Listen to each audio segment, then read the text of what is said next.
fazer uma discussão do texto, bem rente ao texto.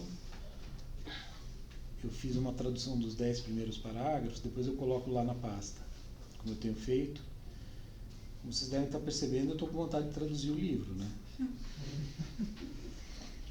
E, modéstia à parte, acho que está ficando melhor. Embora tenha muita coisa para rever, porque, né, eu fiz meio rápido e tal.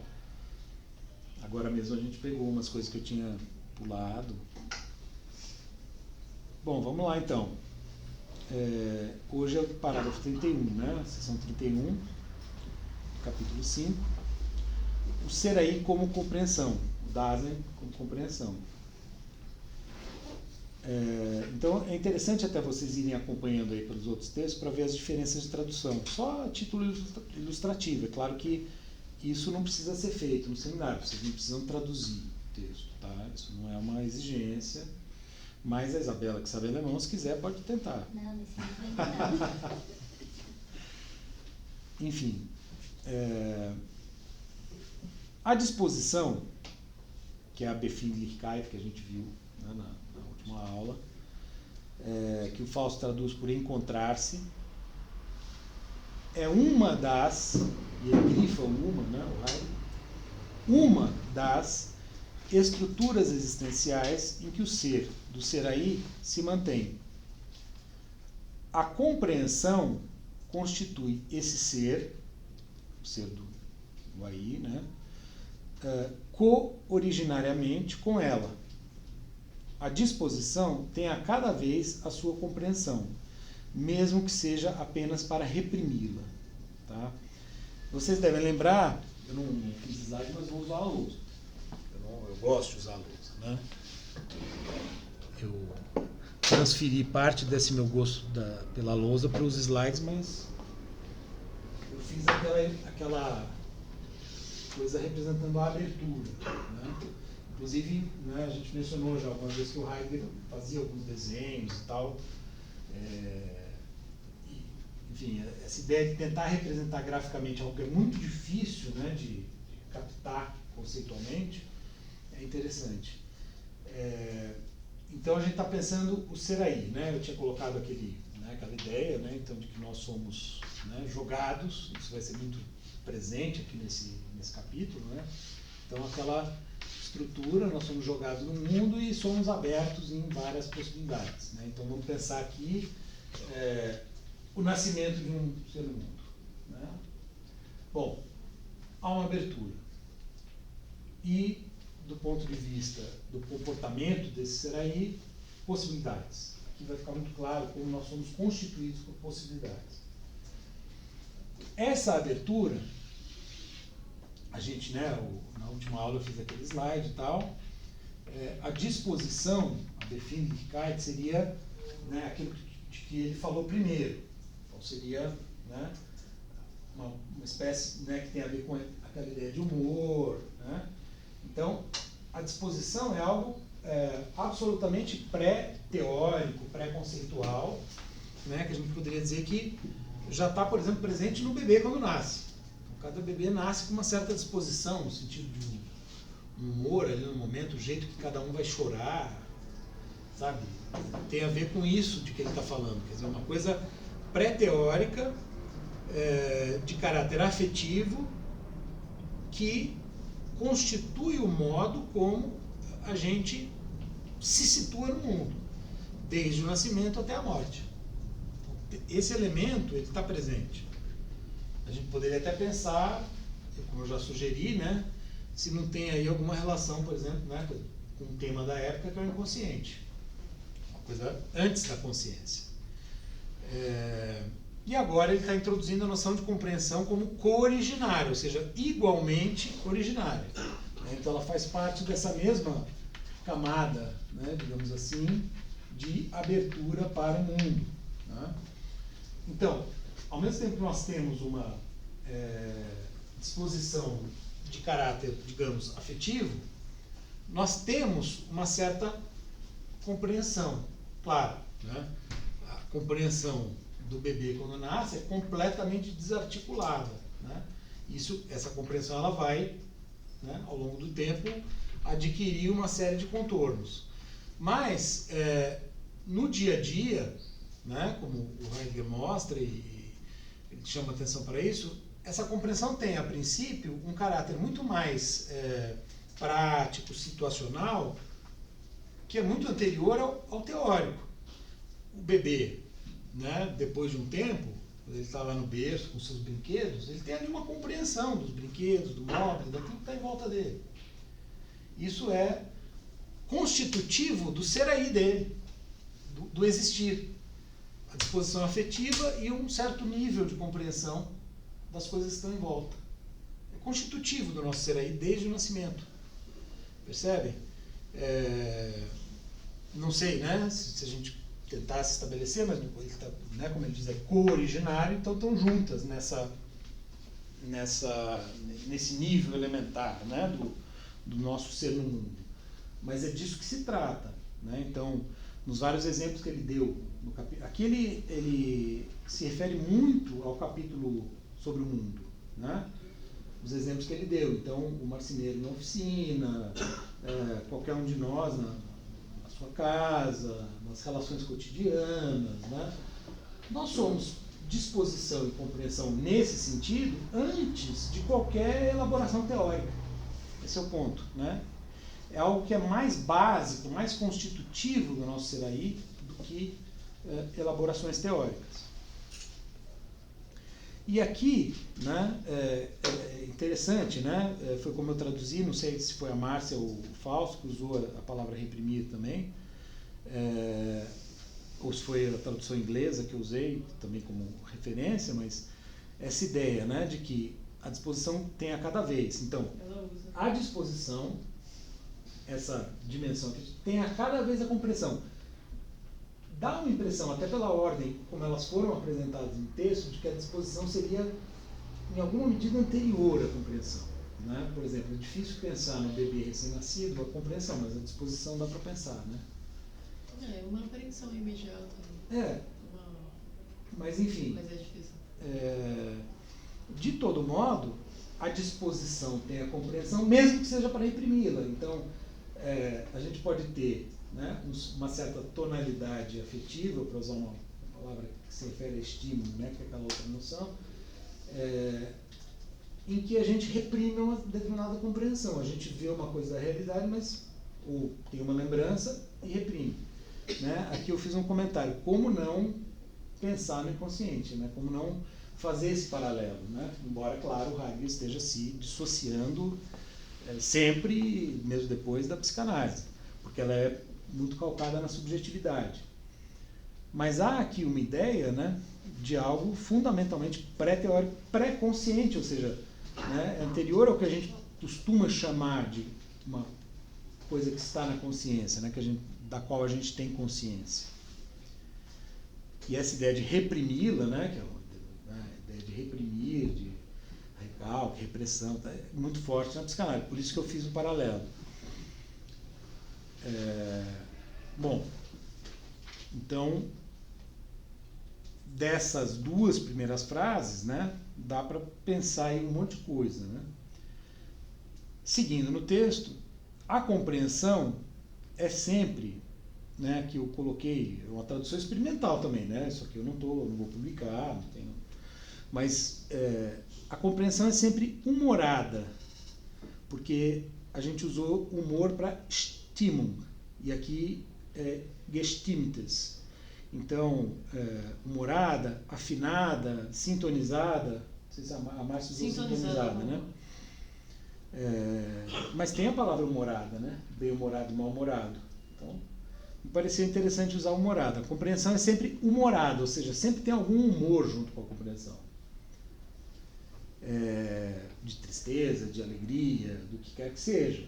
Né? Dependendo de como a gente está naquele dia, por exemplo, a gente vai ler um texto, vai, sei lá, fazer uma coisa qualquer, vai passear no parque e tal, a gente leva junto aquela coisa, a tristeza ou a alegria. A gente pode até mudar ao fazer aquela atividade, né? Mas esse elemento de humor, né, ele vai junto com a gente, como que anterior à compreensão. Então, por isso que, né, eu acho que dá para pensar pensar a disposição como mais fundamental do que a compreensão, nesse sentido. Não no sentido de ser anterior, né? Mas você vê que ele está usando, né, a disposição para pensar a compreensão. Então, se a interpretamos, a compreensão, como existencial fundamental, o que é um existencial fundamental? Me lembrem, por favor. O que é um existencial fundamental? O que é um existencial? No vocabulário do Heidegger.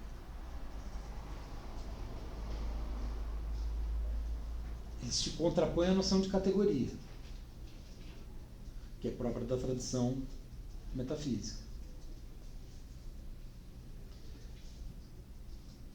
São essas noções que estão o tempo todo sendo apontadas aqui por ele à medida que a gente vem avançando ao longo do texto, né? Então, o ser no mundo é um existencial, a mundanidade é um existencial. Tudo isso que ele nos apresentou são existenciais porque dizem respeito à estrutura ontológica do ser humano. Enquanto que as categorias dizem respeito, por exemplo, em Kant, né, um termo que vem de Aristóteles, às condições de possibilidade, ou aquilo que é mais fundante do conhecer especificamente teórico. Então, as categorias, elas têm uma função teórica no âmbito do conhecimento, e o Heidegger está tentando ir para aquém disso na compreensão do ser humano, né? Inclusive o diálogo com Kant que vai aparecer aqui, eu vou falar sobre isso. Ele está tentando recuar no sentido de ver não as condições específicas do conhecimento, ou, como Kant vai fazer, do agir moral, do juízo estético e assim por diante, mas sim aquilo que é constitutivo do nosso existir. Por isso que ele chama de existencial e contrapõe a categoria. Tá? Então, se interpretamos a disposição como um existencial fundamental, indica-se com isso, né, então ele está falando um pouco disso que eu estou dizendo, indica-se com isso que esse fenômeno é compreendido como modo fundamental do ser aí. Ser aí somos nós, ser humano, né? Então é constitutivo do nosso modo de existir. Faz parte necessariamente do nosso modo de existir a compreensão como a disposição, né? Então as duas, um segundo existencial que ele apresenta junto com a disposição, dizendo elas são coordenadas, as duas fazem parte disso que constitui o mais elementar do nosso existir. Por isso que eu dei o exemplo do bebê, quer dizer, é uma coisa que está com a gente necessariamente. Não dá para pensar um ser humano sem esses dois elementos, disposição e compreensão. Tudo bem? Esse é o sentido de existencial. São condições de possibilidade da própria existência. Ele vai dialogar com Kant na questão das condições de possibilidade, porque o Kant, quando fala das categorias, que é uma noção que ele toma do Aristóteles, está pensando as condições de possibilidade do conhecimento empírico, do conhecimento científico. A gente já viu várias vezes que o conhecimento, o Heidegger fala, é uma possibilidade dentre outras que nós temos, inclusive derivada da compreensão. Porque nós somos seres essencialmente compreensivos, nós podemos ter vários tipos de conhecimento. O conhecimento teórico é um deles, o conhecimento que vai dar na ciência. Mas, e dentro da ciência tem várias modalidades diferentes de conhecimento. As ciências naturais e as ciências humanas são muito diferentes, né? Mas tem conhecimentos que dizem respeito ao dia a dia, né, que a gente poderia chamar de, né, que ele vai mostrar aqui uma espécie de saber prático, do marceneiro, do borracheiro, né? O cara sabe um monte de coisa ali, né, que a gente não sabe, né, quem não exerce esse ofício, né? Só que não é um saber teórico, é um saber essencialmente prático, ligado ao dia a dia.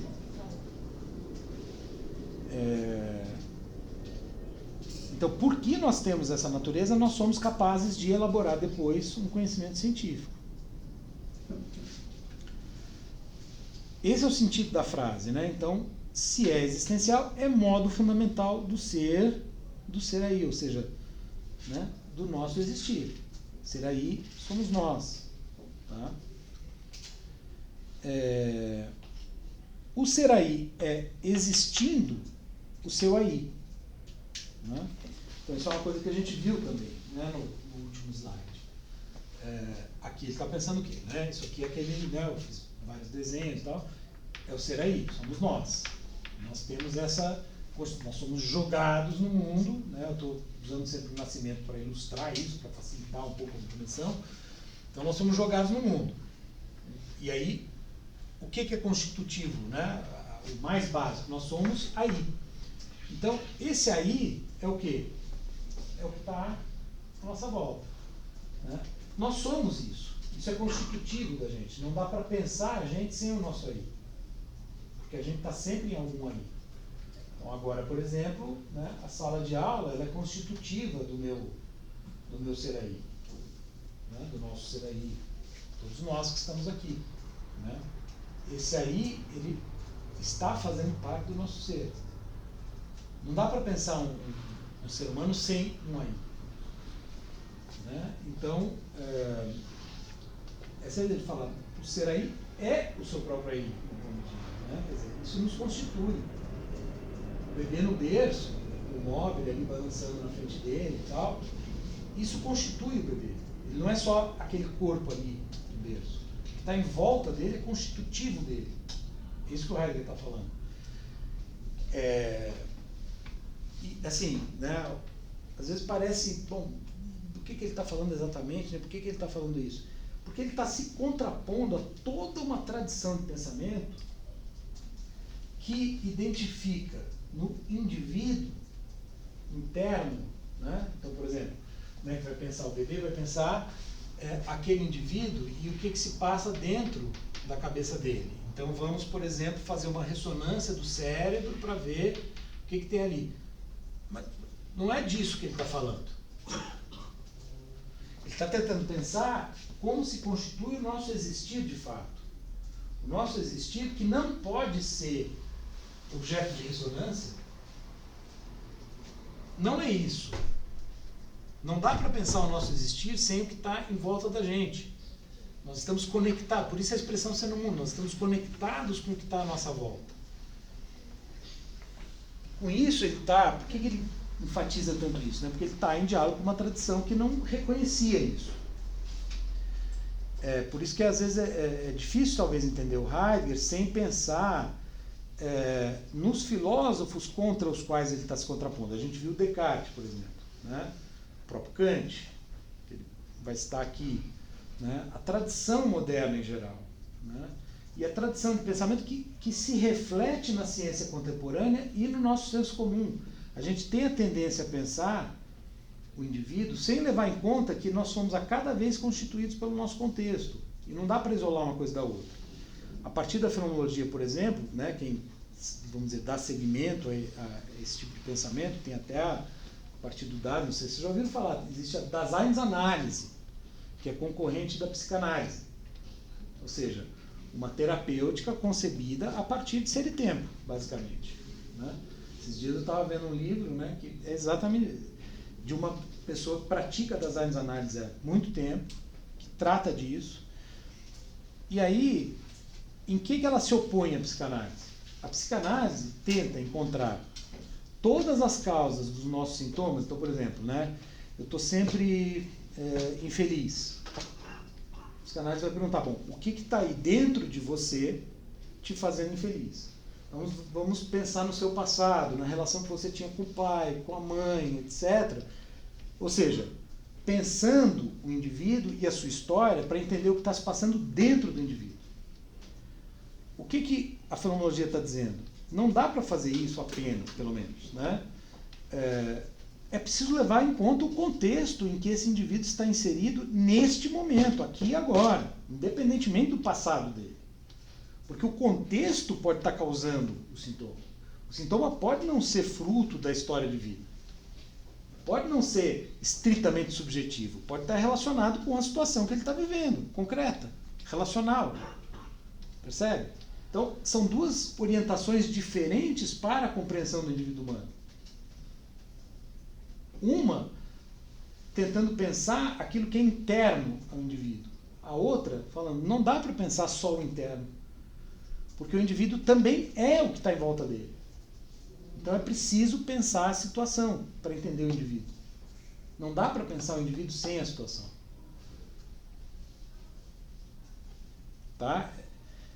Estou tentando, né, dar exemplo para facilitar um pouco, né, porque eu sei que é um texto difícil.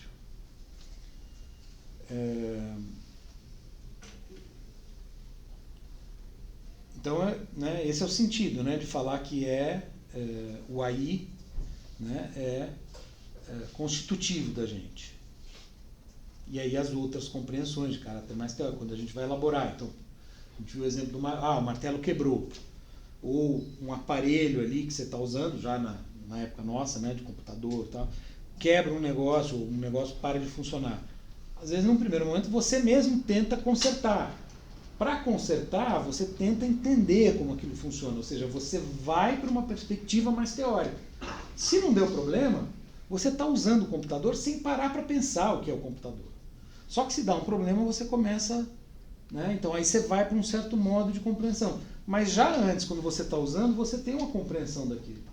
Né? Ele está falando desses níveis diferentes de compreensão. Tá? Então, passando para o segundo parágrafo. Façam questões, comentários.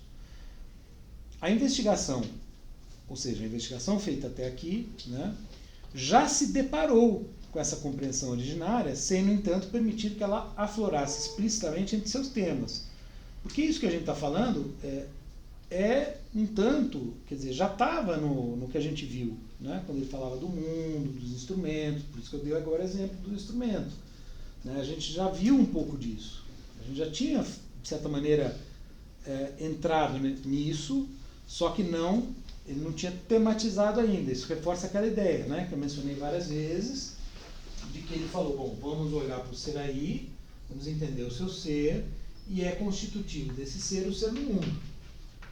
E aí ele vai, né? Como a gente viu, o que ele vai fazer? Uma vez que ele definiu, esse é o nosso objeto de estudo. Como é que ele vai analisar esse objeto de estudo?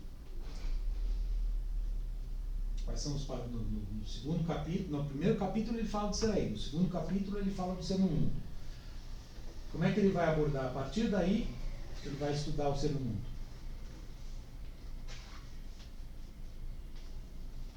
Olhando para os entes do interior do mundo. Olhando para os entes, mas quando ele vai olhar para os entes, o que ele está querendo entender dessa estrutura ontológica? O mundo? O mundo. Né? Isso, né, a gente viu muito. No segundo capítulo ele fala, essa é a estrutura, ela é unitária. Não dá para pensar, né, o indivíduo sem o mundo, como eu acabei de dizer. Então o que ele faz nos capítulos seguintes? Apesar de ser uma estrutura unitária, a gente pode olhar para ela de vários ângulos. Então ele começa pelo mundo. E aí ele vai olhar para os entes intramundanos. Depois ele vai para onde? Qual é o passo seguinte? Capítulo 4. Esse é o capítulo 3. Qual que é o capítulo 4? O mundo. Não, o capítulo 3 é o mundo. Passo seguinte. É o N. A partícula nona é o em? É o ser? Não, o em é agora, o 5. Ah, tá, é o ser. É o ser. Na verdade, ele evita usar a expressão ser para não confundir, né? Com a ideia de ser em geral. É o que ele chama de quem. É o capítulo 4. Então, o 3 é o mundo, o 4 é o quem, e no 5 ele vai tematizar o em, que é onde a gente está. Né? Só que como se dá essa compreensão? Como é que a gente vai avançando na compreensão do ser mundo? É uma demonstração lógica? É um conhecimento empírico? Que tipo de saber é esse? Como é que ele desenvolve esse estudo do ser mundo? Como é que a gente veio procedendo até aqui? A partir dele, né? Quer dizer, acompanhando o movimento dele. Falei isso muitas vezes. É uma mostração fenomenológica. É uma mostração fenomenológica que justamente vai o quê? Vai variando os ângulos, né? Eu fiz várias vezes isso aqui. Mas sempre tendo em vista a unidade. De tal modo, exatamente, sempre tendo em vista a unidade, de tal modo que a gente vai. Alguém sugeriu até a espiral. A cada volta que a gente dá, a gente adquire um aspecto novo. Então a gente vai aumentando a nossa compreensão do fenômeno à medida que a gente olha para ele de vários ângulos. Esse foi o movimento percorrido até aqui. Então, inevitavelmente, ele já tinha indiretamente falado da compreensão, né? E por isso que ele fala, já nos deparamos com isso, mas não tematizamos. Ela não foi objeto de um capítulo como agora, né? De um parágrafo, de uma sessão. Aqui sim. E aí ele diz, né? O ser aí é, existindo, o seu aí. A gente tinha falado, né? Muitas vezes o texto parece repetitivo, né? Dá essa sensação, está girando em círculos, está repetindo o que já falou. Claro, às vezes pode ser mesmo só uma repetição, mas em geral, pensem nessa ideia, né? Quer dizer, sempre tem algum elemento novo que vem se somar à compreensão global do fenômeno. Então, o ser aí é existindo, né? Enquanto existimos, desde que nascemos, o seu aí. Isto significa que o mundo é o aí. E o ser aí deste, aqui, enfim, né, tem uma questão que eu até estava mencionando com a Isa, né? Parece que ele está usando ser aí para se referir ao aí ou ao mundo, né? Isso cria uma certa confusão, mas enfim, não é o caso da gente entrar nesse detalhe. Mas, e o ser aí deste, ou seja, do mundo, do aí, é o ser em, como a gente já viu, né? Então, na verdade, seria como se estivesse dizendo, talvez, o ser do aí é o em. Né? Ele está dizendo, estamos falando disso aqui. E este, o ser em, o em, né? É, ao mesmo tempo, aí. Como aquilo em função de que o ser aí é. Vejam, né? Nós somos em função do nosso aí. O que isso significa? A gente nasce. O que acontece? O médico, o parteiro, não, o parteiro, enfim, se não for no hospital, dá um tapa no bumbum do nenê para ele chorar. Né? Ora, ele está sendo em função do seu aí. Né? Então nós somos sempre em função daquilo que está à nossa volta. Nós existimos dessa maneira. Né? A gente veio aqui dar aula, a gente se atrasou porque a gente estava preparando a aula, mas a gente chegou em função do compromisso da aula que estava, né? Ou seja, isso é ser em função do seu aí. Nós somos em função do nosso aí. É isso que ele está dizendo. Né? Não tem uma essência dentro de nós que é a verdadeira essência. Né? O que nos constitui são justamente essas situações do nosso aí. E isso vai nos constituindo ao longo, entre nascimento e morte. Nós somos constituídos pelo nosso aí o tempo todo. Então, veja, ele está, por exemplo, indo contra ideias, né, de muitas outras. O Schopenhauer, por exemplo, fala de um caráter inato. Então a pessoa já nasce com um determinado caráter e isso não muda. Vai ser o mesmo a vida inteira.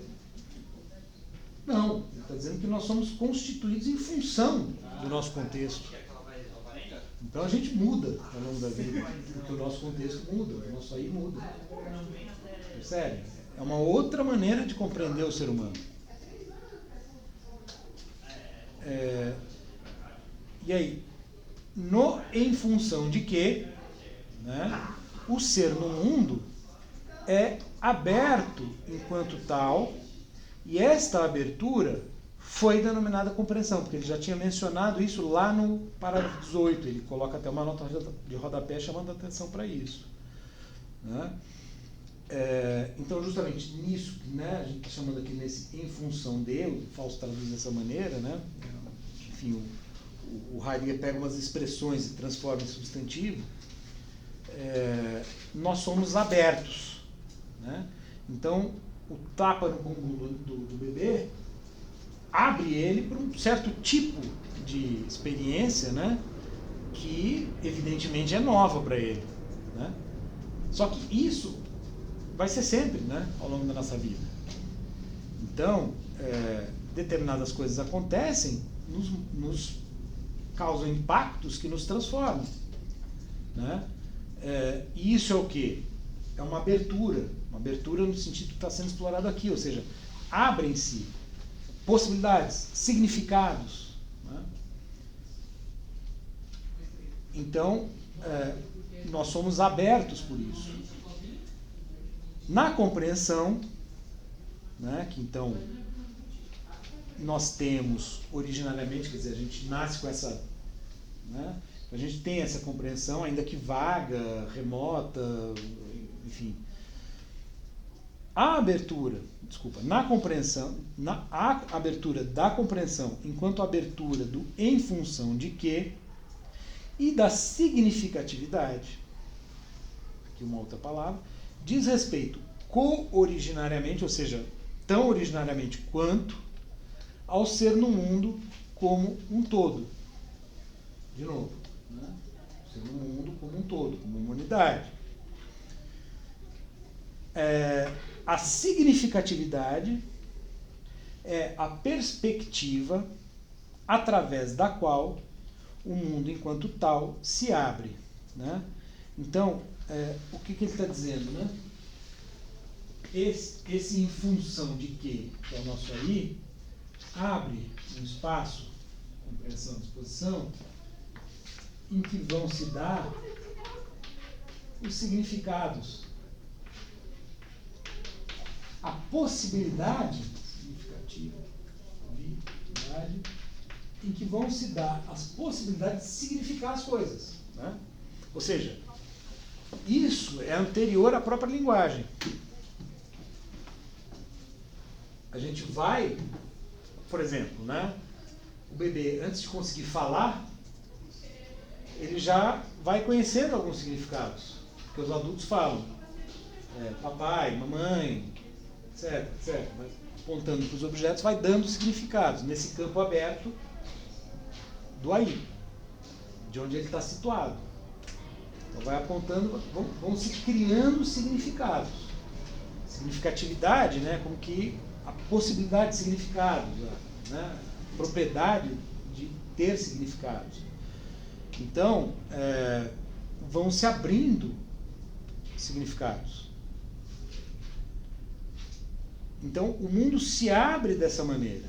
E aí, por isso que eu acho interessante pensar, né, na criança, no bebê. Quando ele começa a falar, ele começa a se apropriar dessa significatividade, né? E aí ele começa a usar as mesmas palavras que os adultos usam para determinadas coisas. Então, né, a significatividade vai como que se entranhando, né, no ser aí. Agora, se ele nasce no Brasil ou nasce na China, o jeito como isso funciona é diferente, porque as línguas são diferentes, porque o contexto é diferente, assim por diante. Então, seguindo no texto, dizer que o em função de que e a significatividade são abertos no ser aí, significa o ser aí é o ente que, como ser no mundo, está ele mesmo em jogo. Né? O Heidegger usa essa expressão, está em jogo, trata-se dele, está em questão, é difícil de traduzir. Mas isso significa que a gente está sempre em jogo. O nosso ser, né, ele já usou isso antes, está sempre em jogo nas decisões que a gente toma, por exemplo, né? No que a gente faz, em como a gente usa as palavras, em como a gente se comporta, né? Está sempre em jogo. Um exemplo totalmente fora do... Não estava... O cara que jogou a garrafa que matou a outra torcedora, né? Que entrou na briga ali e tal. Quer dizer, o cara adotou um comportamento, era professor de escola, diretor de escola, uma coisa assim, né? De repente o cara vai no embalo ali, tem um comportamento, né? Mudou a vida dele inteira. Por causa Ou seja, qualquer coisa que a gente faz pode ter um impacto decisivo sobre a nossa existência, né? Então, e nós temos compreensão disso, nós temos também uma certa sintonia afetiva em relação a isso. Talvez os animais também tenham, acho que sim, sintonia afetiva, mas não tem o mesmo tipo de compreensão, né, que nós temos. Isso seria uma outra discussão. Mas é um pouco isso, né, que significa dizer que a gente está sempre em jogo. Ou seja, não existe um eu que possa ser isolado, né, como fazia o Descartes ou a subjetividade. O tempo todo, vejam, né, contra isso que o Heidegger está pensando, né? Está dizendo, olha, nós somos a nossa situação, nós somos o que está acontecendo conosco aqui agora. Não dá para tirar o eu do contexto e pensar um eu abstratamente.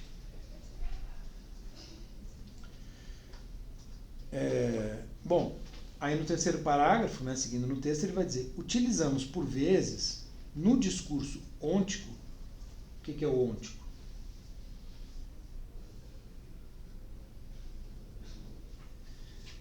O discurso ôntico diz respeito aos entes, discurso que a gente pensa no plano histórico, a ciência. Sim. Nas coisas enquanto coisas. Isso.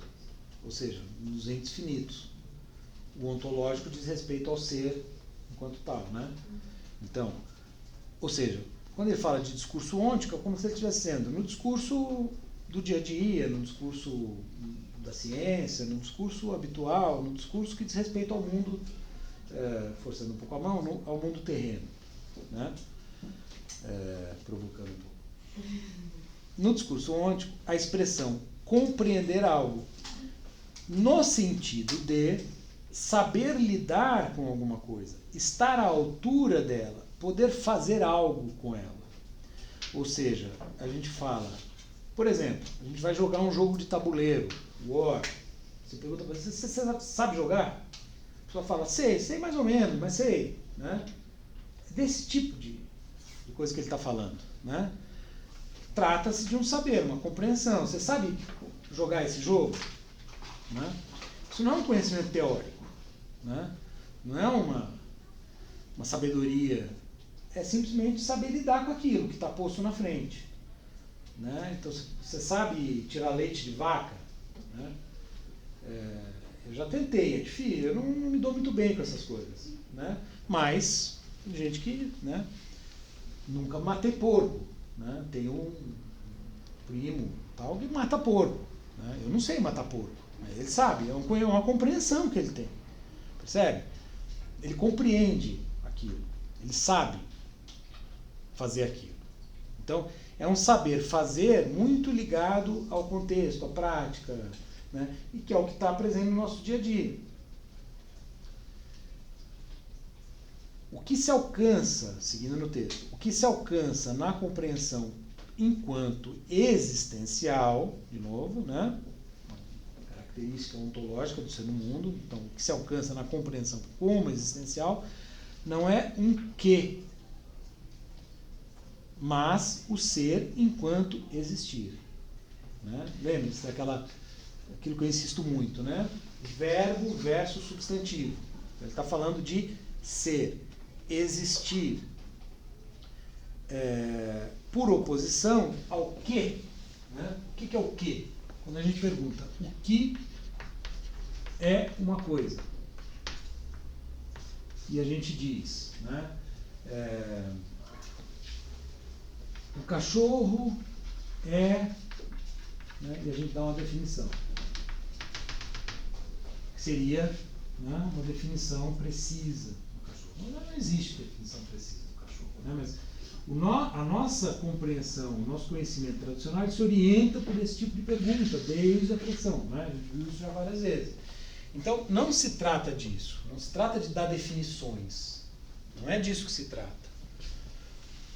Mas sim de entender essa dinâmica do próprio existir. Então, por exemplo, voltando ao jogo, né? A pessoa pode perguntar, bom, como funciona esse jogo? Você dá um manual, a pessoa vai ler o manual, né? Tenta definir o jogo. ela vai saber jogar? Vai saber jogar bem lendo o manual? Não. Ela só vai saber jogando, né? Ou seja, essa compreensão para a qual ele está chamando a atenção, ela se dá no fazer, ela se dá no jogar, ela se dá no realizar, ela se dá temporalmente, ela se dá enquanto verbo, não enquanto definição.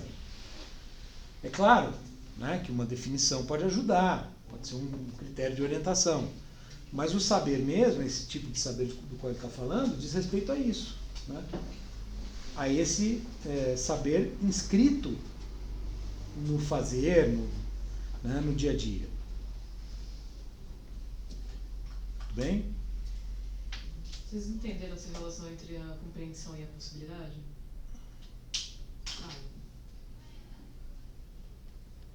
Até acho que a possibilidade ainda não entrou muito aqui, né? Entrou antes, né? Sim. Eu acho que vale pro próximo, de novo. Então, né, ele vai... Tem uma parte, né, você tem razão, tem uma parte que ele vai colocar mais forte essa relação da possibilidade, né, e com a compreensão, né. Mas a gente tem que pensar, né, o que exatamente as pessoas têm em comum em relação à compreensão. A compreensão, numa pessoa de outro estado, ela é igual à compreensão que a gente está tendo aqui? A compreensão das pessoas, elas são diferentes. Isso está relacionado à possibilidade de ser. Enfim, ele ressalta que a ideia de que a compreensão é algo imediato, de certa forma, né? Porque se trata de uma apreensão bastante rudimentar das coisas. Né? Então, é originária, né? É imediata, né? Ela está relacionada a isso, mas ela está em jogo com as possibilidades da existência de alguém.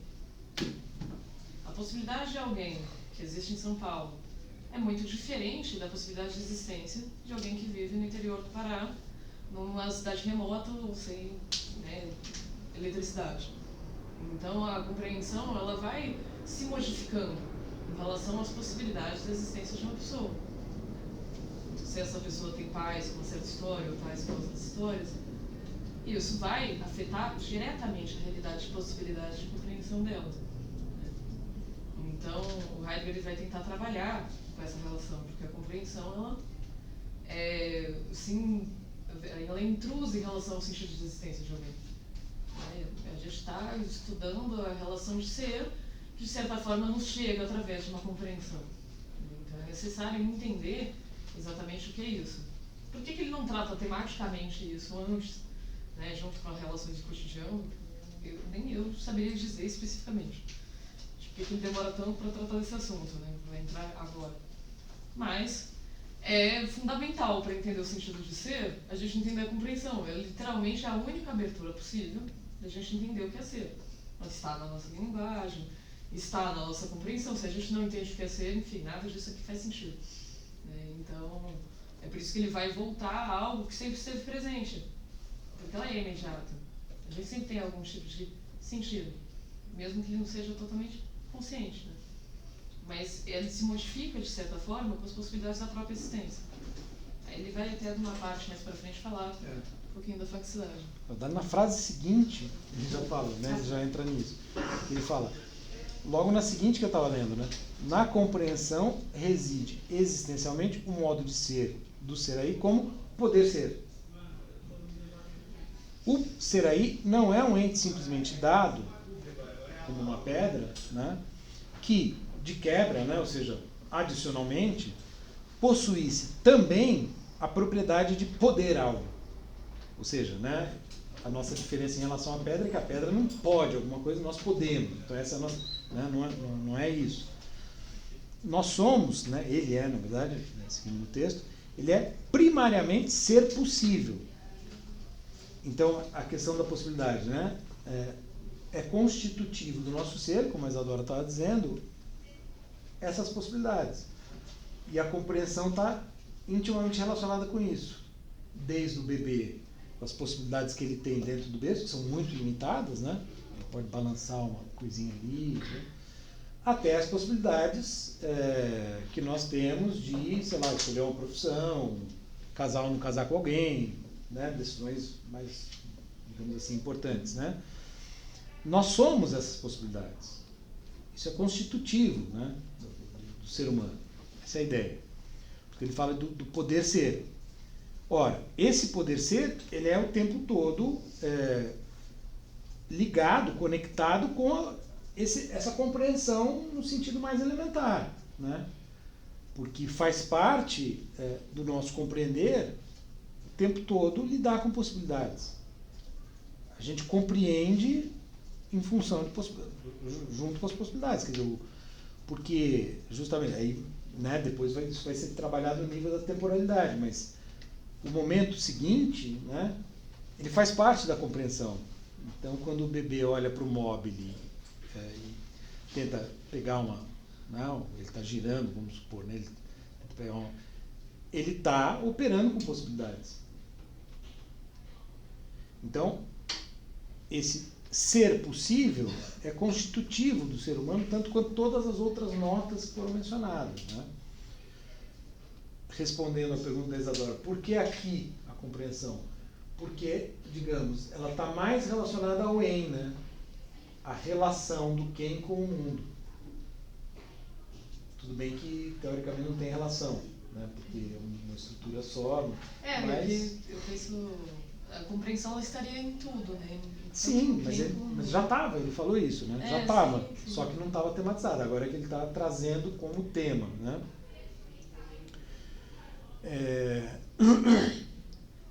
Então, prosseguindo.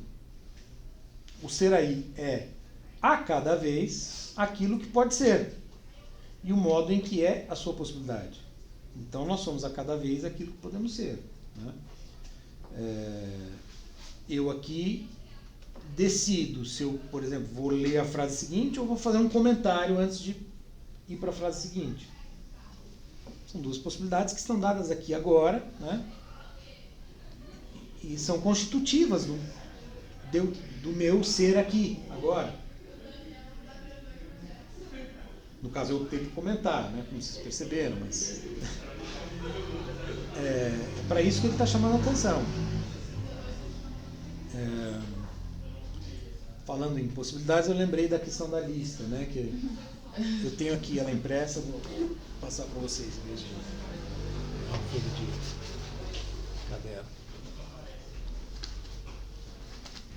Só preciso achar aqui uma pasta. Meio bagunçado aqui.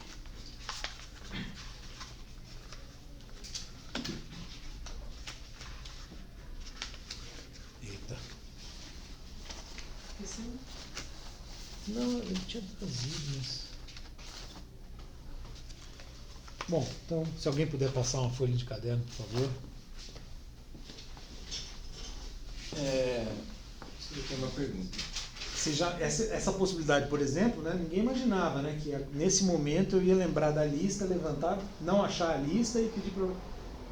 Isso é difícil de prever. Fala. Ela comentou sobre compreensão não consciente. Como seria possível uma compreensão que não venha da consciência? Porque fora da linguagem, do significado, né, através da percepção, eu até entendo que é uma compreensão do mundo assim. Mas então, é sobre isso mesmo, sobre o inconsciente. A compreensão é materializar a linguagem nesse caso. Foi? Seria... Por isso que eu sugeri um paralelo, né, com o inconsciente. Não sei se eu sugeri ou se foi na outra... Você sugeriu. Sugeri, né? Claro. É que esse negócio de duas disciplinas, às vezes, ontem eu estava dando aula sobre o Heidegger, né? Então são duas aulas sobre Heidegger em TPF que eu estou dando, né? A primeira foi ontem, a próxima na semana. Então eu estava meio que tentando resumir tudo que a gente está vendo na disciplina, estou tentando em duas aulas, né? Então eu falei do inconsciente também, mas... por exemplo, nesse exemplo do bebê que eu estou dando. O bebê já tem um tipo de compreensão, mas ele ainda não tem consciência. Mas seria a mesma coisa Porque, por exemplo, isso é uma dúvida real que eu tenho nesse paralelo. No caso do Sartre, ele bate muito na questão do inconsciente não ser inacessível. É por isso que ele chama de código pré-reflexivo. Tipo, ele pode vir à tona a qualquer momento na filologia. Não seria essa esfera de que o ego não consegue, né, penetrar. No caso do Heidegger, você acha que funcionaria assim ou teria... Não, acho que é aberto, né? Quer dizer, dá pra... Seria uma questão parecida. Aqui a minha pergunta era justamente isso do inconsciente, essa é uma estrutura que dá significado sem a consciência saber. Como se fossem coisas muito separadas uma das outras. Eventualmente sim. A gente porque- vai ver uma passagem que ele sugere algo semelhante a isso. Né? Porque a gente tem o saber e o não saber. A gente se esquiva, né, de algumas possibilidades. Eu acho que, enfim, se for pegar um paralelo com um fenomenólogo que tentou pensar essa relação, mas de maneira mais aberta, assim, não teria essa divisão da psicanálise clássica, que teria tipo um iceberg, que eles falam que tem o ego, e aí tem um grande inconsciente, brutal, inacessível, ou pouco acessível. Seria o Sartre falava que era como ondas. Então, digamos que esse corte pré-reflexivo, que seria o nosso inconsciente, ele se confunde com a consciência. Então, ele está ali, digamos, em potência, e às vezes ele aparece para nós. Não seria uma questão. Também. Então, Os eu sei que tem sintomas essa são o discussão. inconsciente falando, né? Não, eu sei que tem essa discussão, eu já vi isso acontecer, porque o Sartre batia na psicanálise em relação ao consciente inacessível, apesar que tem gente que fala que a psicanálise não fala exatamente nisso. Mas eu acho que no Heidegger, além desse elemento, tem o seguinte, né? Essa compreensão ela é aberta, portanto ela não é subjetiva. Também. Eu estou dando o exemplo do bebê, mas veja, o bebê, segundo Heidegger, né, nós somos o nosso aí também. Então, faz parte dessa compreensão pré-consciente o que está do lado de fora, digamos assim, né? Ou seja, no exemplo que eu dei, o mobile faz parte do que a gente está chamando aqui de inconsciente. Não dá para pensar essa instância anterior, porque não dá para pensar uma chave estritamente subjetiva. Essa é a base, o ponto de partida do Heidegger. Nós somos ser no mundo.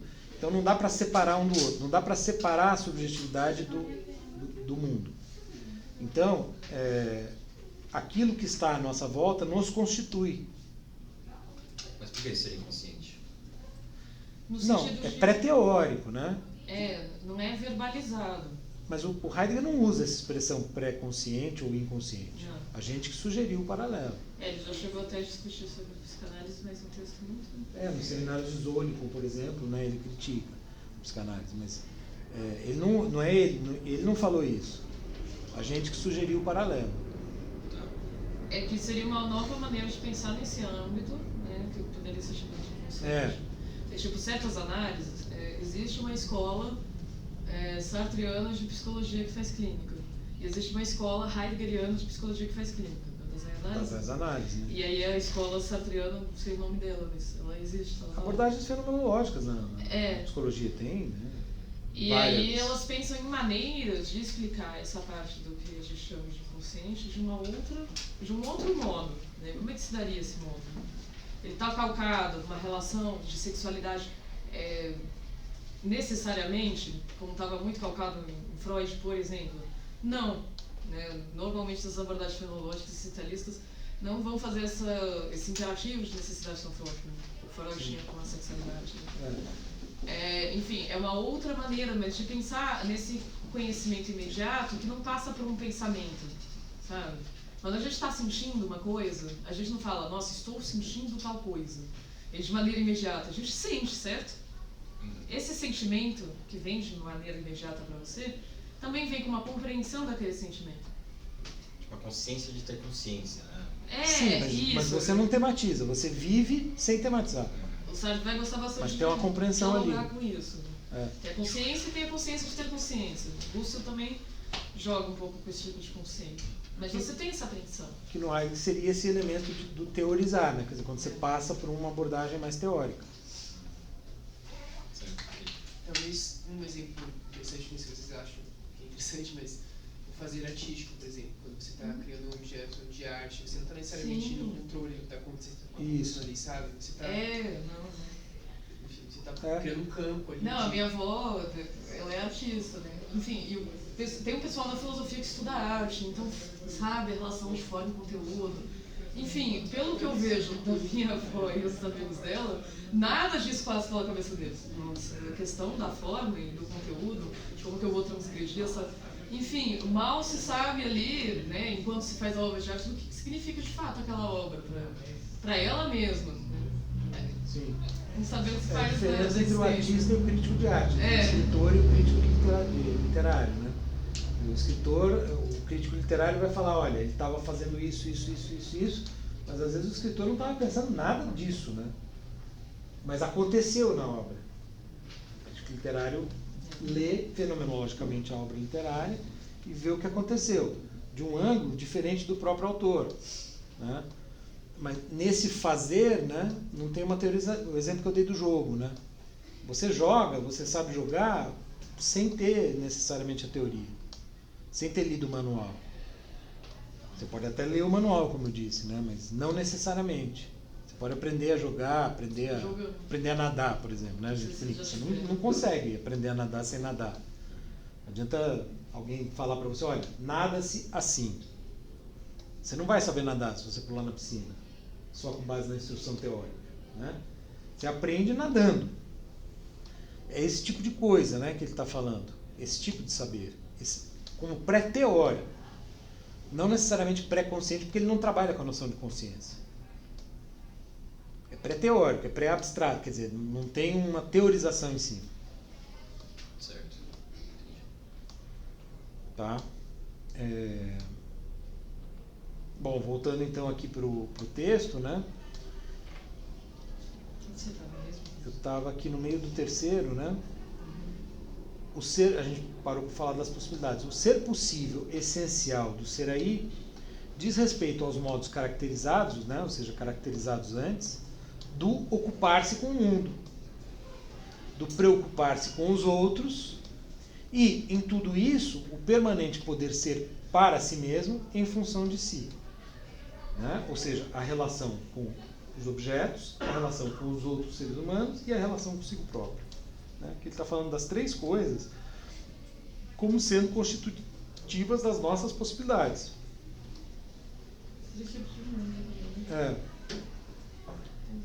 O ser possível, que o ser aí é a cada vez existencialmente, diferencia, isso é importante, tanto da possibilidade lógica vazia, como da contingência de um ente simplesmente dado com o qual pode acontecer isto ou aquilo.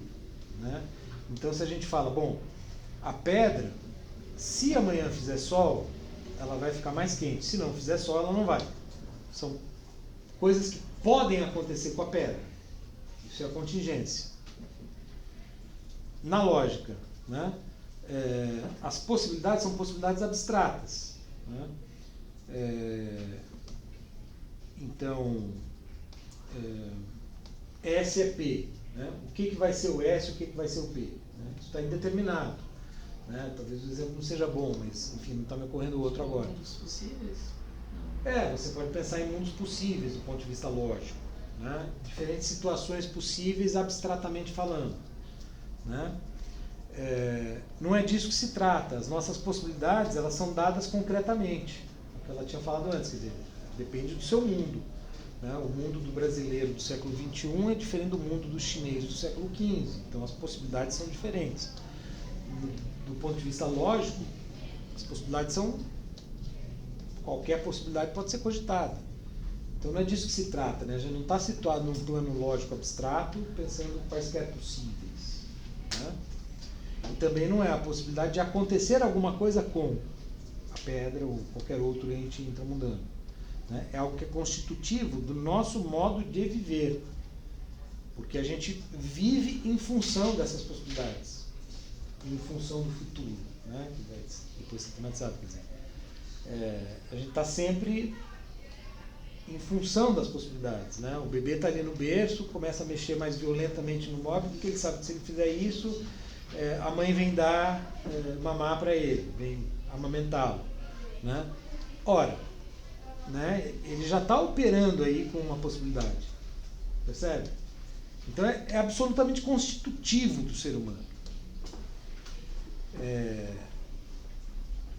Enquanto categoria modal, seguindo no texto, do simplesmente dado, do ente simplesmente dado, a possibilidade, no caso da pedra, significa o ainda não efetivo e o jamais necessário. Ou seja, não é necessário que a pedra se aqueça, né? Por outro lado, ela ainda não está aquecida enquanto o sol não bateu. Coisas desse tipo, né? Eu estou dando um exemplo só para ficar mais fácil. Ela caracteriza, nesse âmbito, o apenas possível. Ele grifa o apenas, né? Ela é ontologicamente inferior, digamos assim, à efetividade ou realidade e à necessidade, aquilo que, por exemplo, opera segundo uma lei da física. Se eu soltar um corpo no ar, ele cai no chão. Isso é necessário, não é contingente. Né? Que a pedra se aqueça ou não amanhã depende de ter sol ou não. Isso não. Né? Eu soltei o giz e ele caiu. Isso é necessário. Diferença entre necessário e contingente. Então, nesse sentido, esse apenas possível, né, no âmbito do mundo, né, no mundo ôntico, né, ele é como se fosse inferior à efetividade, aquilo que já está dado na realidade. A cadeira está aqui na minha frente. E é o necessário. Se eu soltar o giz, ele cai. Dado real e o dado necessário. O possível tem uma inferioridade. Eu posso ou não me levantar nesse instante. Né? Não me levantei, pronto. Né? É apenas possível. Já, por outro lado, né, eu estou aqui acrescentando, mas o texto continua assim. A possibilidade, enquanto existencial, em contrapartida, é a última determinidade ou determinação, na tradução da Marx, ontológica, positiva e originária do ser aí. Ou seja, como você diz, é absolutamente constitutivo, quase como se fosse, né? O problema é que ele vai dizer isso de muitas coisas, do cuidado, da temporalidade, né? Mas é absolutamente fundamental, constitutiva do nosso ser aí. A princípio, ela só pode, assim como a existencialidade, ser trabalhada como um problema, né? Quer dizer, aqui no âmbito do texto, aí passa por uma questão metodológica. Mas, enfim, aqui insistindo, né, nisso que a gente já estava falando, da possibilidade como absolutamente constitutiva. E aí ele diz, o solo fenomênico ou fenomenal que permite vê-la, a possibilidade, é oferecida pela compreensão como poder ser que abre, ou seja, pela compreensão como esse poder ser de cada um de nós que abre. Abre em que sentido? Cada um de nós, por exemplo, ele estava pensando na possibilidade de sair da sala, saiu. É um poder ser que abriu. Né? Então, a gente está sempre assim, aberto para possibilidades. Né? E é aí que a gente tem que entender justamente o que significa a possibilidade. E aí começa o quarto parágrafo dizendo: a possibilidade como existencial não significa um poder ser flutuante no sentido da indiferença do arbítrio. Esse é um outro ponto importante. Ele já diferenciou, como a gente viu antes, da possibilidade em sentido lógico e da possibilidade contingente. Né? Eu falei da pedra.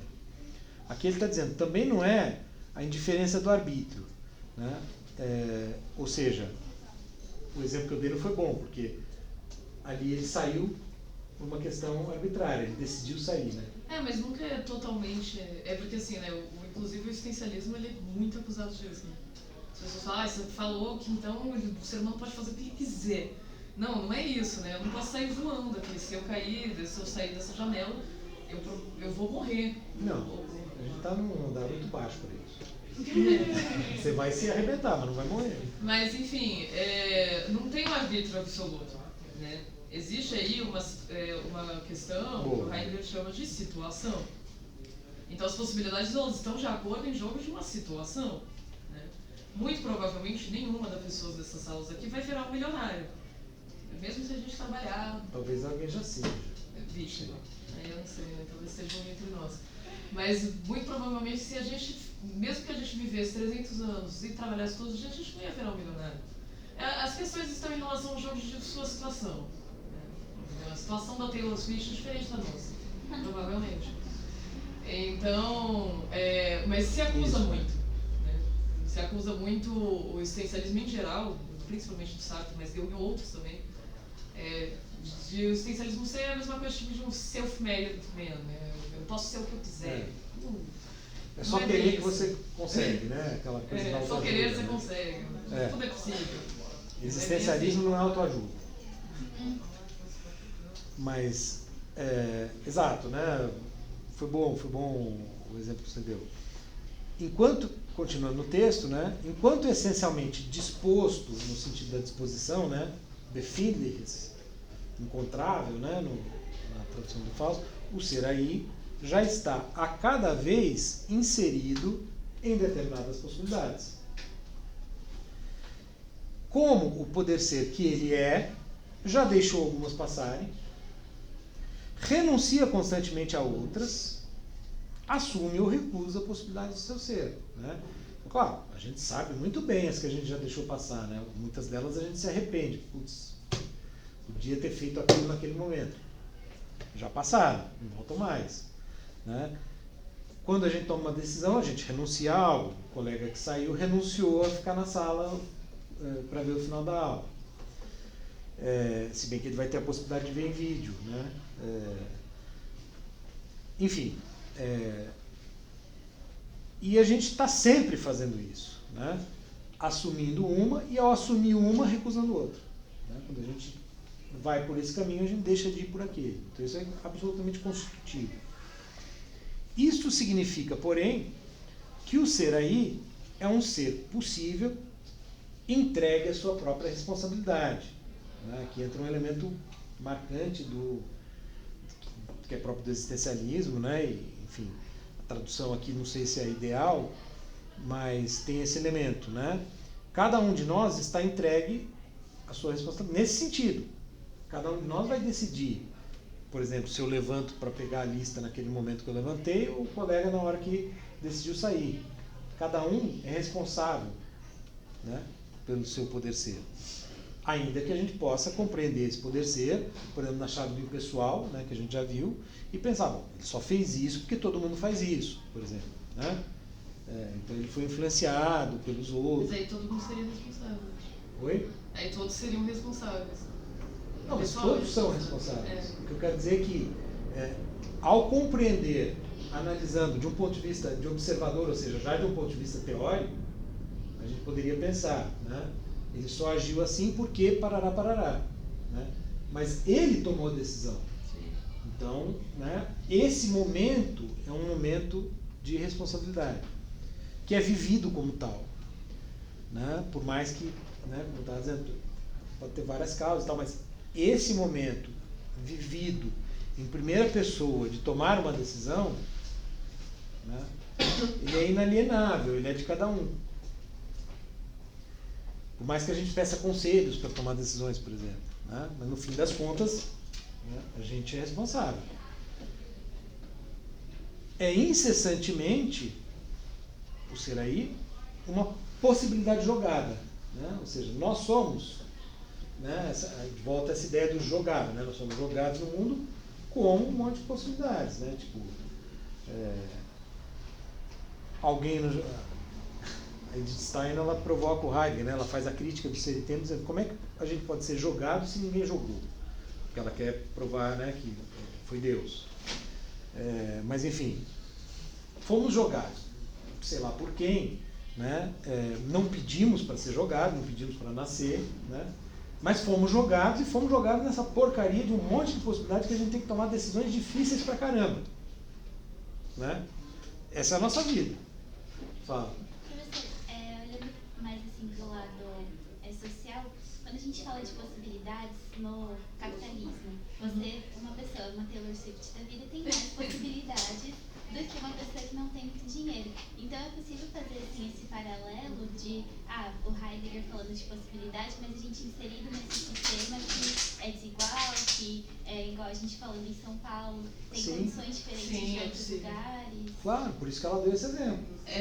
Cada um está no seu mundo real, concreto, quer dizer, o mundo de alguém, né, em Paraisópolis, completamente diferente do mundo da Taylor Swift, por exemplo. É só bom lembrar de duas coisas, né? As possibilidades sempre vão existir, entendeu? Porque, enfim, a Taylor Swift pode ser louca, não sei, acabar com a carreira dela. Mas não faltam artistas para dar esse exemplo. Né, enfim, e uma pessoa que está em uma situação de extrema vulnerabilidade, e é isso que, né, normalmente tem resistência, né, em entender esse tipo de pensamento, ela também tem possibilidades. As possibilidades num cerco muito pequeno, né? Existia até, tipo, existe um meme, assim, de Facebook, né, que fala, psicologia sartriana. Aí era aquela cena de Cidade de Deus famosa, do cara perguntando para uma criança, você quer que eu atire na mão ou no pé?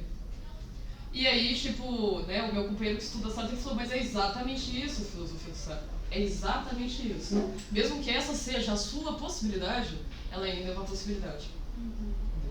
Porque não existe uma relação de determinismo absoluto. Vai acontecer isso, isso e isso, né? Está escrito nas estrelas. A relação ela sempre vai se abrir em possibilidades, mesmo que sejam as piores possíveis. No caso do Heidegger, o que ele quer distinguir, as possibilidades sempre existem, né? E esqueci o que eu ia falar. Possibilidades sempre existem. Não, tá falando. Possibilidades sempre existem. Outro dia a gente estava falando aqui no final da aula, né? Você falou disso, eu falei, a escolha de Sofia, não sei se vocês conhecem esse Escolha de filme, Sofia né? é outra questão. Que o soldado nazista vem para pegar uma mãe judia, tem os 2 filhos, e ele fala, escolhe um dos 2, para ficar com você e o outro eu vou levar. Eu lembrei, responsabilidade sempre existe também. A possibilidade sempre existe e a responsabilidade sempre existe. E a responsabilidade a gente teria que lembrar numa situação assim, você sempre vai sofrer as consequências de uma possibilidade. Não interessa até, porque, né, às vezes fica uma coisa, né, até conversei com uma amiga, que ela trabalha com Deleuze e Guattari, ela ficava, nossa, a questão do existencialismo na psicanálise me parece muito pesado, né, porque sempre você tem responsabilidade por tudo na sua vida, mas é uma relação, mas é que você não pode fugir das consequências, das possibilidades, e não necessariamente nem das escolhas, das possibilidades, entendeu? Uma possibilidade ela exclui outra, uma possibilidade ela vai ter um certo limite, uma certa relação. Não é nem sequer das escolhas, que, enfim, a questão da liberdade de Heidegger, por exemplo, é extremamente nebuloso. Não sei se a gente vai chegar a ver. Mas das possibilidades. Então é o que é a faxicidade, a questão da faxicidade entra aqui. Mesmo a Taylor Swift, ela sofreria consequências maravilhosas da possibilidade dela de vida, né? Ela tem lá muita relação. Mas dá para fazer esse paralelo, mas o importante é a questão ontológica. Pode ter uma overdose, né? Eu acho que não, no caso da Taylor Swift. Não sei, não conheço. Estou pensando em artistas famosos, né?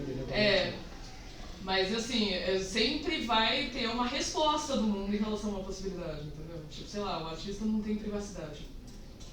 É uma relação de possibilidade. Mas e a aleatoriedade? Porque, pode ter um acidente, mas aí é uma possibilidade na qual você extremamente não é importante na filosofia. A partir do momento em que aconteceu o acidente, isso redesenha as suas possibilidades. A questão mas aí é um real, né? Você pode diminuir as possibilidades que você tinha antes. Isso. Sim, elas se adequam em relação às situações, né? Eu só estou tentando trazer atenção ao fato de que essas duas categorias em relação de que sempre existiria possibilidade para qualquer ser aí no mundo, e essa possibilidade sempre tem uma relação de consequência, né? Ou seja, você sempre vai ter que sentir aquela possibilidade de alguma forma, materialmente, né? Isso vai existir independente das relações sociais em jogo. Então, esses 2 fatores vão acontecer. Possibilidades sempre existirão, relação, né, fática dessas possibilidades sempre existirão. Claro que são muito diferentes, né? Quem me dera ter a possibilidade de um mega milionário do que, enfim, a possibilidade de uma pessoa que não tem casa própria, né? Enfim, possibilidades absurdamente, mas a relação de uma construção de possibilidades, isso não pode ser transformado. É como o bebê, né? Que eu falei, dentro do berço, o móvel ali em cima, ele tem possibilidades. São limitadíssimas. Essa questão com o crescimento a gente também pode fazer, né? Tipo, o adolescente, ele tem menos possibilidades, ele consegue ver menos possibilidades. E aí é até interessante pensar na questão da compreensão. A compreensão que o adolescente tem de possibilidades está num mundo muito próprio dele ali, né? Não tem relação ainda total, ele está naquela relação cotidiana de se descobrir com uma identidade diferente do pai, enfim, nos muros, dentro dos muros das escolas, enfim, né? Pensando no adolescente específico. Não vou entrar em outras polêmicas. Essas possibilidades de compreensão, né, ao mesmo tempo, são tanto as possibilidades fáticas, por exemplo, de ter que corresponder a um trabalho, de estar super cansado e não poder parar, né, de não ter a flexibilidade ou a compreensão de um professor no mundo do trabalho, também são possibilidades de compreensão. O adolescente não consegue ter essa possibilidade de compreensão de como é a vida dos pais dele. ele ainda não chegou lá. Então a relação de possibilidades e compreensão sempre estão indo em casal uma à outra. Eu só não sei se eu consigo concordar que todo tipo de responsabilidade tem efeitos que você vai ser infligido por defesa da sua responsabilidade, porque... Falando em possibilidades, eu vou aproveitar esse momento para ir para o Gati rapidinho. Tá. Mas pode...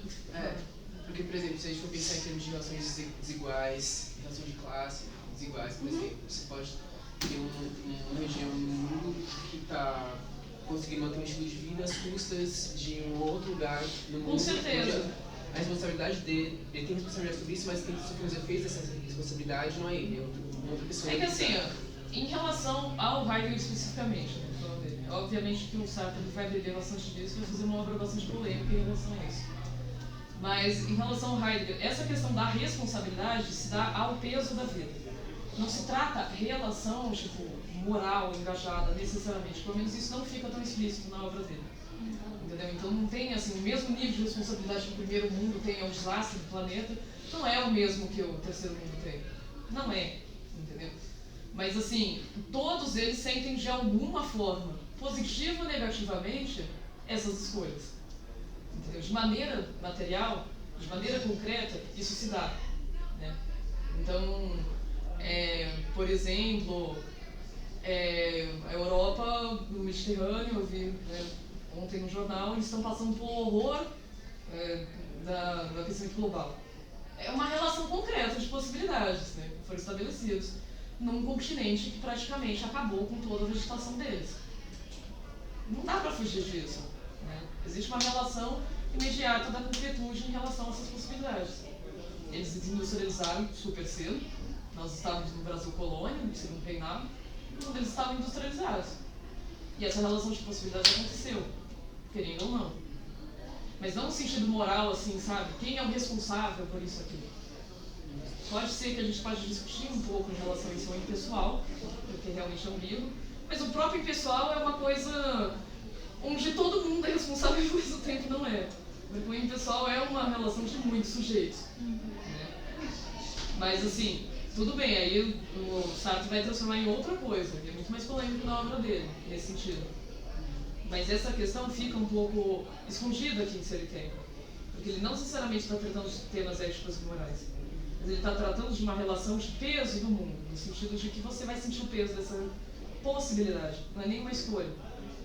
Se você tem, né, sei lá, as crianças tiveram uma escola em EAD no ensino médio, entendeu? Agora, né, essa nova geração, está chegando na faculdade agora. Elas vão sentir o peso e isso absolutamente nada tem a ver com elas, no sentido de que elas não criaram aquela possibilidade, mas elas vão ter que sentir o peso daquela possibilidade de qualquer forma. Elas vão sentir aquilo. É nesse sentido, entendeu? Eu lembrei de um texto da Hannah Arendt, que eu li, eu não consegui reconstruir agora o argumento dela, assim, mas é um texto sobre a responsabilidade do indivíduo no contexto de uma ditadura. E ela está escrevendo isso, claro, no contexto da Alemanha nazista. Né? E a responsabilidade do indivíduo de falar ou não falar frente àquilo. Aí eu fiquei, vocês falando assim, eu fiquei viajando, fiquei pensando no Heidegger. Ela bate no Heidegger em relação a isso.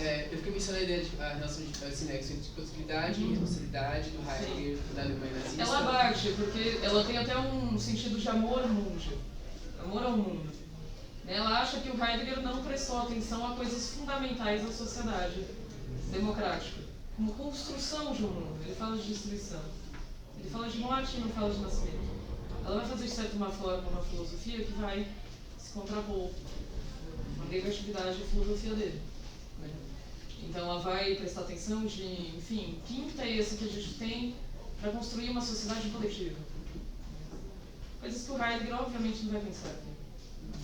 Mas, de fato, batem nele o tempo todo em relação a isso. Né? O próprio Sartre vai bater, enfim. Ele vai se engajar politicamente, bastante. Então, nesse momento, em 1945, pós-guerra, durante a guerra, enfim, foi um momento do século XX que muitos pensadores ficaram, não, a gente tem que ir para a prática, a gente tem que ter responsabilidade, a gente tem que evitar que tragédias aconteçam. Heidegger não fez isso, tá? Então ele é polêmico em relação a isso.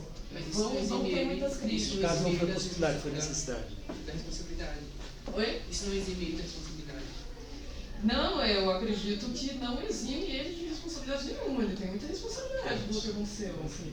Mas muitos autores, Jaspers, Hannah Arendt, Sartre, enfim, tem muitos, o Marcuse, vão criticar o Heidegger justamente disso. Cadê a sua... Você não vai falar nada sobre o que está acontecendo no mundo, né? Na sociedade. Ainda mais vocês entraram na questão do nazismo? Um pouco, o que ele falou da Hannah Arendt. E ela vai de encontro, essa questão da responsabilidade da Arendt é importante. Certo? No caso também do Jaspers, ele tem um livro chamado A Culpa, em que ele defende que todo mundo da Alemanha, eu digo todo mundo, os judeus, os perseguidos, todo mundo deveria sentir culpa para reconstruir e assumir aquele passado. E ele mandou esse livro de presente para o Heidegger e falou: e aí, o que você pensa? E o Heidegger começou a fazer umas críticas técnicas. E aí ele fica muito bravo, no caso, porque ele queria que existisse uma relação. Conseguiu atingir, né? Essa é uma questão, nesse momento que a gente está falando da responsabilidade, né? Já falamos sobre isso, né? Enfim, o pessoal perguntou. É uma questão em tanto, né? Porque, de fato, não tem como eximir o Heidegger dessa culpa. Não. Né? Ele não só aderiu, como não pediu desculpas e no contexto prejudicou o Russell, prejudicou amigos, tirou a dedicatória do Russell para publicar o Ser Tempo, a segunda edição. Roubou o trabalho do Russell, que é leitor. Não, assim, pessoalmente não dá para defender o cara, em nenhuma hipótese. Mas o pensamento, né, o que ele produziu em termos de pensamento é muito potente, né? Mas eu acho interessante, eu acompanho os críticos, é que a Hannah Arendt, né, ela acabou se tornando uma filósofa política. O que a gente não pode dizer muito do Heidegger. Ele pode tratar de fenômenos sociais e tal, mas não se trata de um tema da obra dele, a política. No caso, como se trata do tema dela, a obra política, obviamente ela vê aqui um problema, né? Não está se tratando das relações políticas nessa ontologia. E aí ela vai tentar ir de um outro modo, né? A Edith Stein foi profundamente afetada pela Segunda Guerra Mundial. Foi morta em... Ela foi morta, gás, né? sim. Porque ela é judia, de nascença, né? Ela também vê questões aqui muito... Sim, ela escreveu muito... o grande livro dela, é um diálogo direto com o Heidegger. Ela escreve para e contra o Heidegger. Ela que fala isso que eu falei, né? Como é que pode ter um jogado sem ter alguém que jogou, né? Ela adota ela era judia, mas ela se converteu ao cristianismo, né, ao catolicismo, e ela depois virou monja carmelita, né? Foi pro convento e tal. E ela escreve o livro de uma perspectiva cristã, mas procurando separar, em alguma medida, a religião de filosofia, e do ponto de vista filosófico, né, ela coloca esse tipo de questão. Como é que pode ter um jogado se não tem quem jogou, o lugar de onde se jogou, né? Como é que pode ter uma temporalidade que define o ser se essa temporalidade não é universal e, portanto, atemporal? Então, tem uma série de questões que ela vai fazer, né, mas o grande diálogo dela é com o Ser e Tempo. Sobre essa questão do nazismo, assim, uma vez eu dei uma... Eu tenho até um conjunto de slides, eu posso botar no grupo. Eu fiz uma apresentação no colóquio de Salvador sobre isso, né? Você tem diferentes posições, né? Bom, a primeira questão é assim, tem o primeiro Heidegger e o segundo Heidegger, né? Como se costuma dividir. Aqui a virada é mais ou menos 1930. Ser e Tempo é 1927, né? Então, há quem fale o seguinte: o primeiro, se você pegar a obra do primeiro, do jovem Heidegger, que você estuda, né, que você retraça até lá atrás, você tem um monte de coisa, cristianismo, mas você não tem, não dá para conectar diretamente a adesão ao nazismo, né? Então não teria um elemento nazista nessa filosofia. Teria no segundo Heidegger, então aqui daria para fazer uma conexão com o nazismo, né, da filosofia. Não, vários conceitos, por exemplo, a história do ser, trazendo para aquele destino historial do povo alemão, né? Então tem textos em que ele fala isso. O próprio discurso do reitorado, ele mobiliza conceitos da filosofia para defender o Führer, né? O discurso de reitorado, em 1933, é emblemático, assim, nesse evento eu usei, né, o discurso do reitorado. Assim, assustador o discurso do reitorado, né, porque ele falou o povo alemão. E é mais ou menos 33, né? Quer dizer, o Hitler já estava envolvido, né? Então, é 33 que ele adere, né, de fato, ao partido nazista. Então aqui é o momento em que ele se filia ao partido, só que ele fica filiado até o fim, ele luta sempre ator, etc. Vai fugir, não vai fugir. Agora, isso... Pediram, 2 pessoas pelo menos A pediram. Ana Arendt, no filme, vocês vão ter um filme Ela sobre a pediu? Ana Arendt que é muito bom. Ah, a Ana Arendt pediu, Sim. 3 pessoas pediram. O Yasuke pediu, Marcus pediu. Pediu, então pediu desculpa. E o Marcos Paul depois Silo, ele acho que ainda estava trabalhando com Heidegger ainda, Sim, né? sim. Tem uma história que o Paul Silo, o poeta Paul Silo, pediu a interpretação do Então, Heidegger. 4 pessoas isso pediram. Não, com certeza várias pessoas pediram. Provavelmente a Era maior um parte clamor, das assim. pessoas pediram. Só que ele era teimoso, do contra, né? A gente tá vendo isso, ele não pode ser confundido com ninguém, então ele é um cara bem do contra, né? Então ele manteve isso. Agora, então essa é uma questão sobre a relação entre obra e outros argumentam que não, que a obra inteira, se você pegar, já está relacionada com o nazismo. Então, eles tentam mostrar que já no seu tempo, por exemplo, essa ideia de autenticidade já prevê a autenticidade do povo alemão, né? Eu acho difícil sustentar essa leitura conhecendo bem esse tempo, assim, acho difícil mostrar que o nazismo já está aqui. Na segunda fase, tem textos que talvez, né, tem umas passagens do Nietzsche, por exemplo, o discurso sobre o Nietzsche, em que você vê, são de 38, 39, está ali no meio da guerra, né?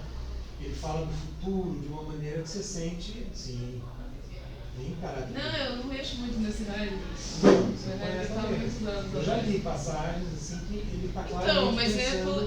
conhecido o jovem Heidegger, enfim, o Heidegger tinha uma relação com uma ordem de agostinianos que eram declaradamente antissemitas. Eu tenho que dizer isso, porque enfim, ele fez um discurso do qual eu não se tem acesso ainda, porque não foi publicado, do chefe dessa organização, de um agostiniano antissemita, é uma coisa que, enfim, é um absurdo. Não sei como que eles pegaram a obra do Agostinho e conseguiram trazer para esse significado. Mas eu acredito que a Alemanha inteira estava num momento de confusão ideológica profunda, assim, né? Então eu não sei, não que assim, ele estava escrevendo esse tempo, ele estava pensando no partido nazista, assim, meu Deus, aqui, né? Mas eu acredito que ele estava num momento de confusão ideológica, até porque, não sei. Não, acho que não tinha confusão, ele é antissemita. Isso também Não, é confusão ideológica eu não estou falando assim, né? No sentido de... Ele não está pensando em política, né? É uma ideia absurda. Mas você acha que das isso contas. filtra não ser tempo, por exemplo? Eu acho que no seu tempo eu não vejo. É porque a gente olha para o nazismo como se ele fosse algo tipo assim, nossa, que destruição. Por que foi uma destruição? Porque assim, era apenas o pensamento de pessoas que se achavam melhores que outros. Sim. E era um contexto, na época, que fez sentido. Tanto é que a então, Alemanha embarcou na coisa, Todo mundo queria ser melhor que o outro. como o Brasil elegeu o Bolsonaro. Exatamente. Muito Porque parecido ele o processo. sustentando esse ponto de que nós não somos como essa escória. A Então, justificativa que ele deu pro Jaspers, ele não pediu desculpas, ele tentou justificar. A justificativa que ele deu pro Jaspers é que ele acreditava que o nazismo daria a unidade integral do povo alemão, que já por si só é muito nazista, essa justificativa, e é muito assustadora, tanto que o Jaspers não passou ele no comitê de desnazificação, o primeiro comitê de desnazificação. Não sei se vocês estão familiarizados com o que é um comitê de desnazificação. Mas alguns intelectuais da época, incluindo Heidegger, passaram por essa Que era teste. o cara pode voltar para a universidade? Ele é normal o suficiente para Não, falar. mas isso é tipo assim, é quando o cara é preso e aí existe aquele momento de. Como que fala? Julgamento. Não. Pra ele se Ressocialização. Ressocialização. Isso, é uma exatamente. tentativa de ressocialização. Não era uma tentativa Às vezes de o cara tá lá ressocialização. afiliado no PCC e tá lá, vamos Sim. ressocializar. É a mesma coisa. O Heidegger fez apelações ao comitê, várias, inclusive tem algumas engraçadas, do tipo... Eu venho de uma família muito humilde, meus pais são lenhadores, né? Enfim, coisas que não tem a ver. Mas enfim... enfim, tem documentos e documentos e documentos. O Jaspers fez parte, negou ele no primeiro, porque o Heidegger começou com um papo de que stalinismo era a mesma coisa, porque que explode stalinismo. não pode nazismo. Vai. Falou, aí o Yasper falou, isso me assusta. A sua frase me assusta, ele respondeu assim, ó, Tipo, Sim, o que foi sim. mais complicado na história da humanidade foi o que aconteceu no Congo. Não, ele... 90% das pessoas mutiladas. Agora, falar de nazismo pra mim é fichinha. Eu não sinto tanta dor, porque eu vejo muitas outras dores que não foram. Não, isso é uma Porque questão foi na Europa, né? muito importante. Exatamente. Mas só para concluir aqui, só esse ponto que eu estava falando da relação entre obra, né, e posição política. E tem aqueles que falam, bom, esquece a posição política, vamos pensar a obra. Né? Que mas que eu acho razoável no sentido de que, de fato, na literatura, na filosofia, na ciência, etc., uma coisa que o cara era pessoalmente, outra coisa foi a contribuição que ele deixou, que está encadeada, né, por pensamentos anteriores, pensamentos posteriores, né? Então, né, o cara pensou coisas legais, embora ele mesmo fosse um idiota, né? Eu acho que é possível separar, eu não vejo por que não. Eu acho assim, enfim, Essa coisa do é uma obra que cancelamento, teve um impacto né? gigantesco. Isso que você falou é muito importante. Essa visão do cancelamento é muito ridícula, né? Como o Woody Allen, né? Não vamos mais ver filmes do Woody Allen porque ele era um pedófilo. Pô, E isso foi Acho que a outros gente tem que se filósofos apropriar com de outras todos vertentes. esses locais. Sim, a gente vai cancelar o Marcuse, então... Então, o Marcuse se opõe totalmente a Então, e tem mas a tem própria isso. Ana, porque, gente, a Ana, ela tá fazendo uma filosofia em contraponto, mas a filosofia dela não existiria sem a filosofia. não, e ela, quando ele fez 80 anos, o livro em homenagem a ele, ela escreveu um artigo, ou seja, ela manteve Ele é um amizade com grande ele escravo até o fim da vida. da maior parte do livro. Toda a filosofia francesa da segunda metade do século Ah, Sim, o Sartre ela defendeu a volta dele à universidade, isso eu não sabia. Quem? Entendeu? O Sartre defendeu a volta dele à Nossa. universidade. Estou viajando aqui. Bom, gente, então, depois eu falo no WhatsApp também, mas a gente passou a aula discutindo 4 parágrafos. Só para mostrar, que dá para falar muito a partir de 4 parágrafos, pensando na apresentação. E Entendeu? no seminário é nesse esquema. né? Vocês podem dividir e fazer isso, ou seja, não ler o texto todo, mas pegar alguns trechos, né, cada um e... Ô, professor, quando se fala de possibilidade nesse sentido existencial,